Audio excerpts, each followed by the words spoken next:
कोई हाकिम समझता था। दो गुट थे इस देश में, एक वो जो अंग्रेजों के पिट्ठू थे, उनकी हाँ में हाँ मिलाना उनका परम कर्तव्य था, और एक गुट वो जो इस गोरी हुकूमत के खिलाफ लड़ रहा था।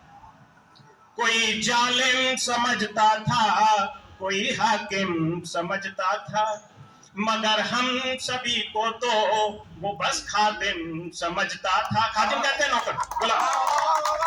कोई जालिम समझता था, कोई हाकिम समझता था, मगर हम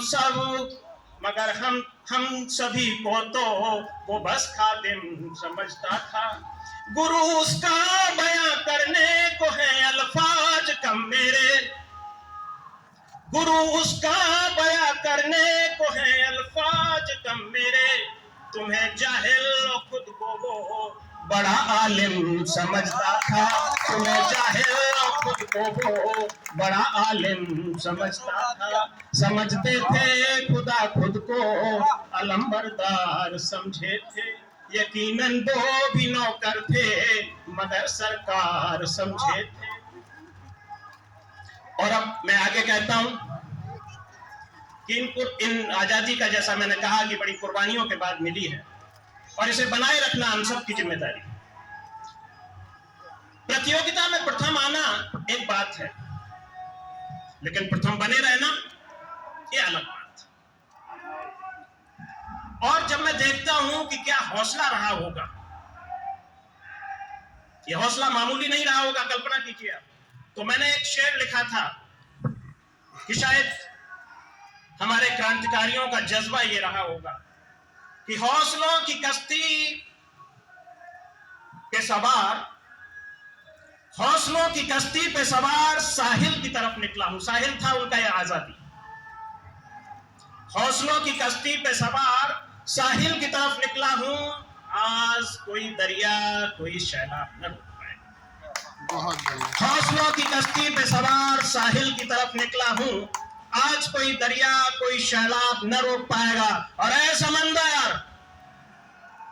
समंदर अपनी लहरों से कह दे तू, ऐ समंदर अपनी लहरों से कह दे तू कि वो रुख मोड़ ले अपना, वरना दुनिया से तेरा रुतबा खत्म हो जाएगा, वरना दुनिया से तेरा रुतबा खत्म हो जाएगा। शायद ये जज्बा उन क्रांतिकारियों में रहा।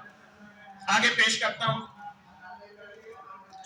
बड़ी कुर्बानियों के बाद ये आजादी आई है, बड़ी कुर्बानियों के बाद ये आजादी आई है, हमारे क्रांतिवीरों की शहादत रंग लाई है। बड़ी कुर्बानियों के बाद ये आजादी आई है, हमारे क्रांतिवीरों की शहादत रंग लाई है।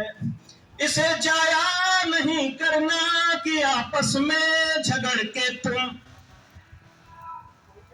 इसे जाया नहीं करना कि आपस में झगड़ के तुम, कि हिंदू हो मुसलमान हो सभी तो अपने भाई हैं, कि हिंदू हो मुसलमान हो सभी तो अपने भाई हैं। जब इस देश में हिंसा होती है तो निसंदेह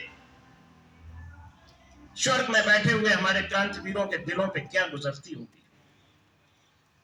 हम बड़ी आसानी से ये कहते कि हमें क्या कर सकते हैं, ये काम तो लॉ एंड ऑर्डर पुलिस का है, सरकार का है, मिलिट्री का है। बात भी सही है, लेकिन आप बहुत कुछ कर सकते हैं।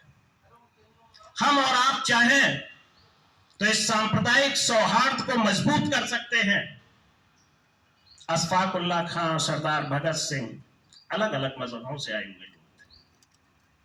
कंधे से कंधा मिलाकर उन्होंने आजादी की लड़ाई इस दिन के लिए नहीं लड़ी कि देश में सांप्रदायिक दंगे हों। देश ने बहुत सांप्रदायिकता का दंश झेला है, अब आगे और ना हो, मैं यही कामना करता हूं। और इसी के साथ आप सबको पुनः शुभकामनाएं देता हूं अपनी तरफ से, अपने एसोसिएशन की तरफ से। धन्यवाद।